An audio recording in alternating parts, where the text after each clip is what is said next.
Very good morning to all of you.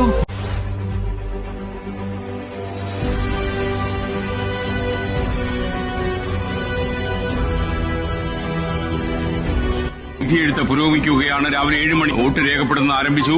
Polling വളരെ കനത്ത രീതിയിൽ തന്നെ പുരോഗമിക്കുന്നുവെന്നാണ് നമ്മൾ മനസ്സിലാക്കുന്നത്. മിക്ക ബൂത്തുകളിലും കനത്ത ക്യൂ തന്നെ അനുഭവപ്പെടുന്നു. വോട്ടെടുപ്പ് സമാധാനപൂർണ്ണമാക്കാൻ കേരള പോലീസും കേന്ദ്രസേനയും രംഗത്തെത്തിയിട്ടുണ്ട്. ഇഞ്ചോടിഞ്ച് പോരാട്ടത്തിന്റെ ആവേശം വീറ് എന്തായാലും വോട്ടെടുപ്പ് ദിവസം പ്രകടമാണ്. രാവിലെ മുതൽ തന്നെ പോളിംഗ് ബൂത്തുകൾ വോട്ടർമാരുടെ നീണ്ട നിര, 1-2 ബൂത്തുകളിലുള്ള ഈ ബൂത്തുകളിലും ഏറെയും കുറഞ്ഞും ചെറുതല്ലാത്ത വോട്ടർമാരുടെ നിര ഇപ്പോൾ തന്നെ പ്രകടമാവുന്നു. ഒരു തെരഞ്ഞെടുപ്പ് അടുക്കുന്ന സമയത്ത് വിലയുള്ള നോട്ട്, ഈ നോട്ട് ചുടു മനസ്സിന്റെ നിറമുള്ള മഷി കൊണ്ട് വിധിയിട്ട ചീട്ട്.